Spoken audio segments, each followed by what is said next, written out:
the pass laws, local struggles against state violence, those things actually happened throughout the 20th century. But at the same time, you had your big politicians, quite frankly, the ANC, the big liberation movements in the 40s and 50s. They sent delegations to the government, to the apartheid government, prior to that in the 1920s, to the Queen, to try and settle issues. And they had no relation to these struggles on the ground. It was really only in the 1970s and 80s that that came together. Now, why did it come together? Well, firstly, in the case of the 1970s, 1976 in the schools, 1973 where workers in KwaZulu-Natal, then called Natal, the Durban strikes came out, and where comrades in townships throughout the country began to see the common linkages between all of those things. But a second part that was decisive was that in the 1970s, apartheid was reforming. It's something that we've all forgotten for some reason or other. When people talk about apartheid, we've almost like lost the memory of how apartheid evolved over a long period of time. And the critical thing about the 1970s and 1980s, apartheid was reforming. And when it was reforming, the details became important. Because every struggle was a little bit like the apartheid state was saying, okay, we are changing something. In the case of what became the labor movement, after 1973, they started to say, okay, you want trade unions? Black people want trade unions? You can form liaison committees and elect people in your workplaces. So they didn't just send in the troops and the police to kill people. They said, you can have a reform there.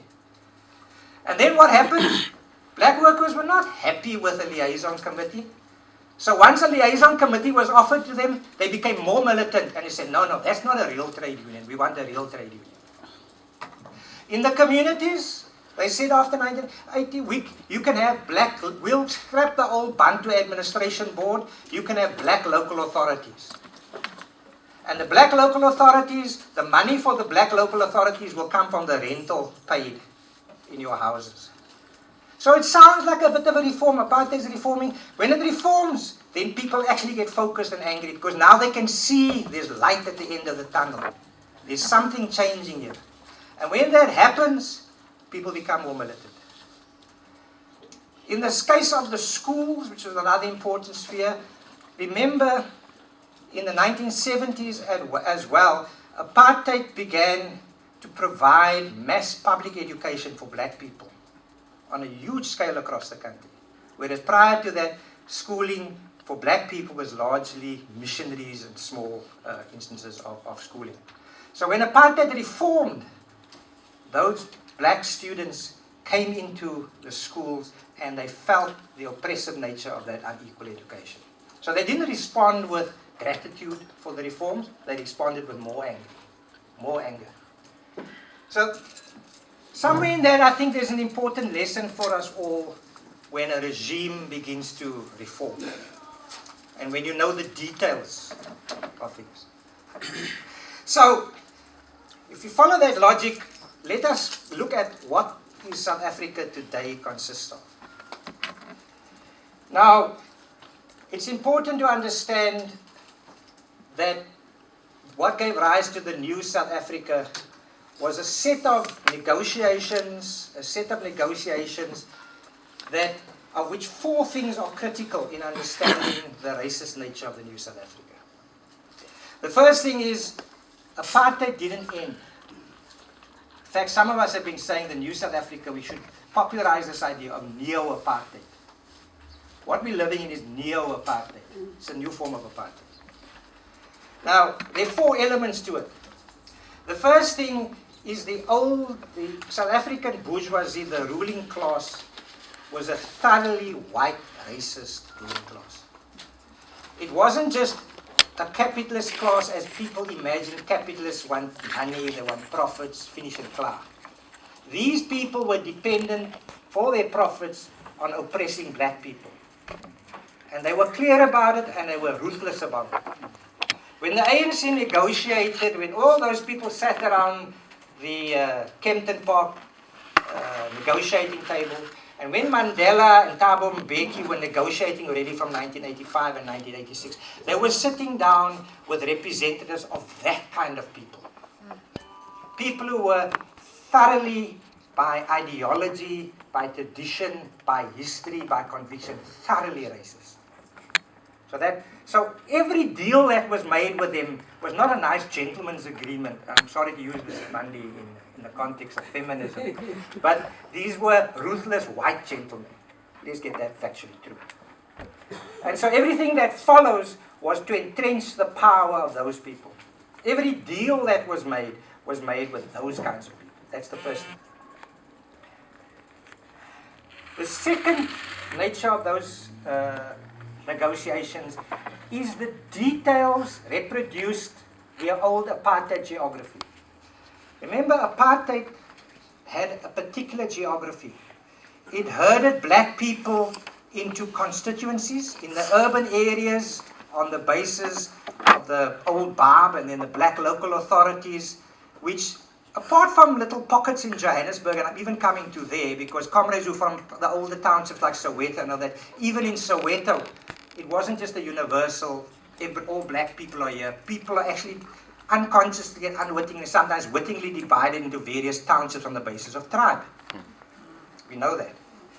The geography meant that historically, the comrades who were Zulu speaking were largely the products of the old colonial conquest in what is today KwaZulu-Natal.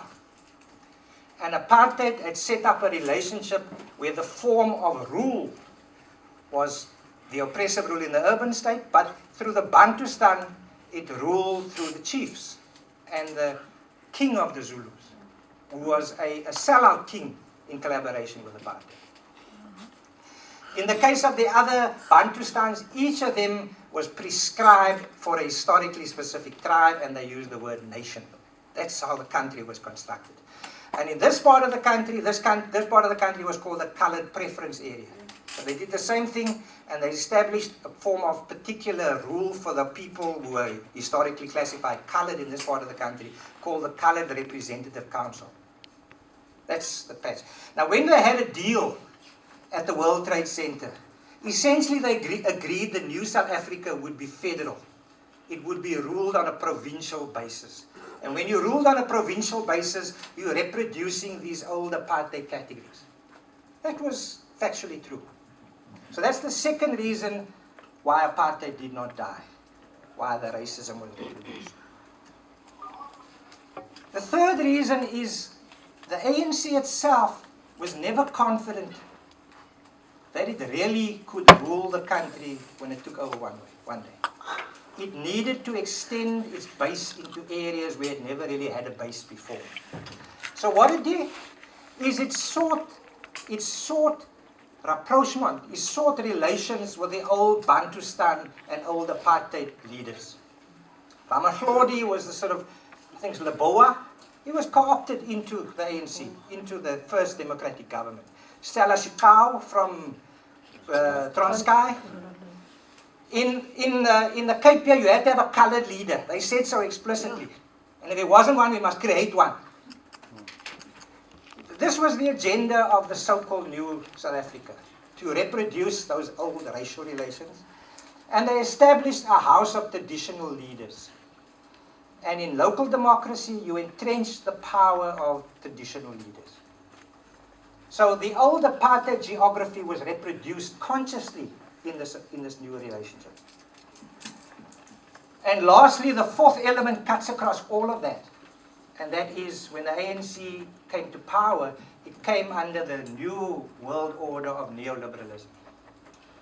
And neoliberalism was first and foremost about ensuring new forms of cheap labor power, by outsourcing, by casualization, by informalizing everything, by providing, instead of the state providing something, you provide it through tenders, you outsource it. So if you're in KwaZulu-Natal, who are you outsourcing to? Well, if your apartheid geography is to create a kind of Zulu elite there, who are you outsourcing to? You are outsourcing to those people. In the case of the minerals and energy when the new regime nationalized the minerals and energy, nationalized mineral rights under the earth, who did they give the mineral rights to? They gave it to the old chiefs and entrenched them as the power. So today, one of the richest shareholders in a racist white company is the Royal Bafokeng. They are a shareholder in Anglo-Plat. Because Anglo-Plat needed digging rights, and who had the digging rights? The chiefs. So, in all these ways, this new dispensation reconditioned, re-established a racist order. And not just a racist order of white versus black, but all the apartheid subcategories, all the apartheid geographies, all the apartheid institutions were recreated and reproduced. So I'm saying in those four ways, my interpretation of what constituted the new South Africa is that there was such an accommodation of apartheid that when neoliberal policies were entrenched, the two fed off each other. There was the apartheid dispensation, and then there was the new order of neoliberalism that fed together. And in the minds of the comrades who sat there, I'm not saying they were bad people, all these were our comrades historically, comrades in the ANC, they were our comrades. They thought that once you get into power and you have the political authority, you can use that to change things from within.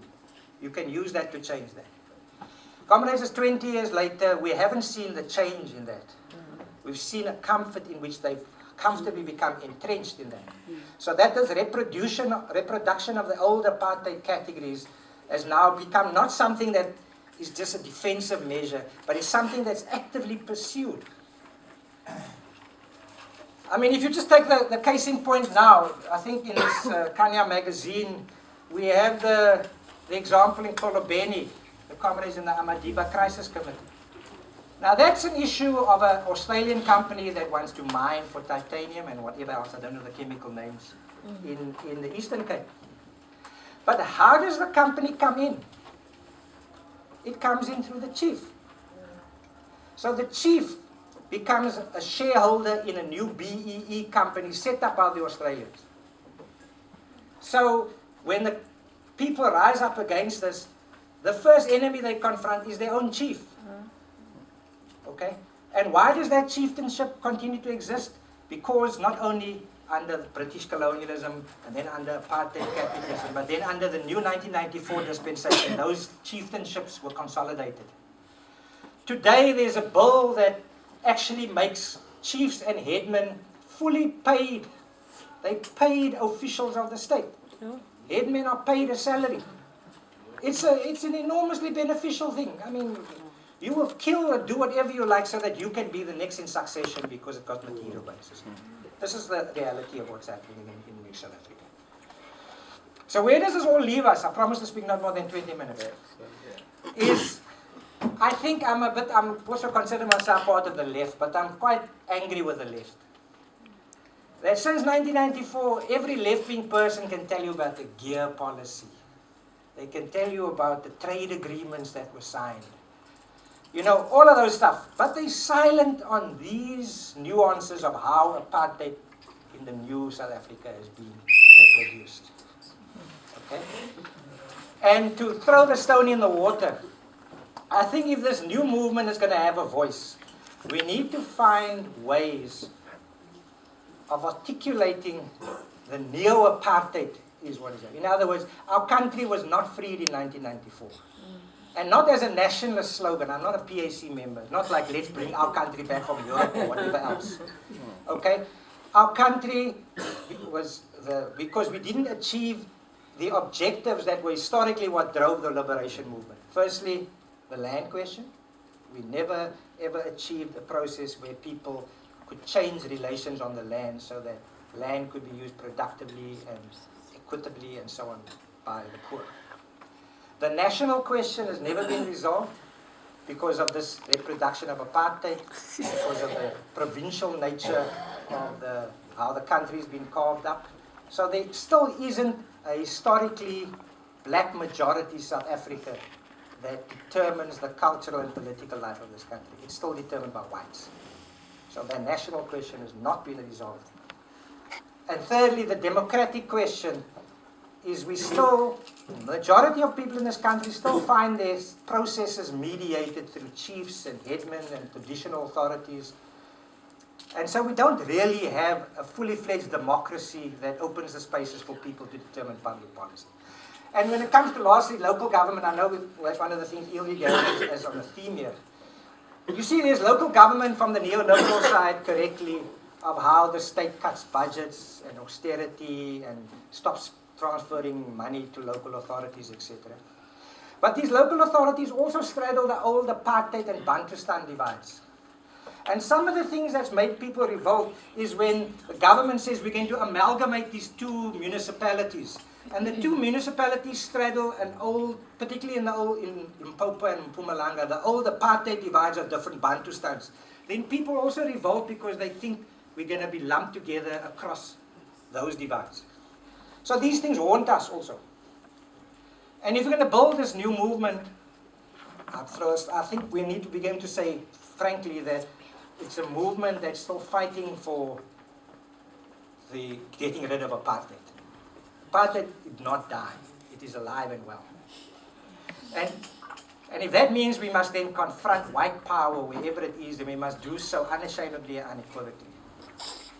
But comrades, that's not the same as not looking within ourselves. Because when we build a movement, we all individually inherit these old apartheid traditions.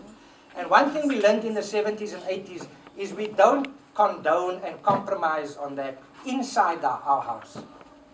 Inside our house, there are no white and black people and Zulus and isiXhosas and so on. We're just one people. Inside the house. So that's what we must do. We must be confronting the continuation of apartheid out there. Inside, we must be breaking down any kind of barrier that divides us inside our house. I think if we can find some combination of the two, then we can get beyond neoliberalism, capitalism, and something, and give a focus, possibly, to what this new movement could be. Thank you very much, Margaret.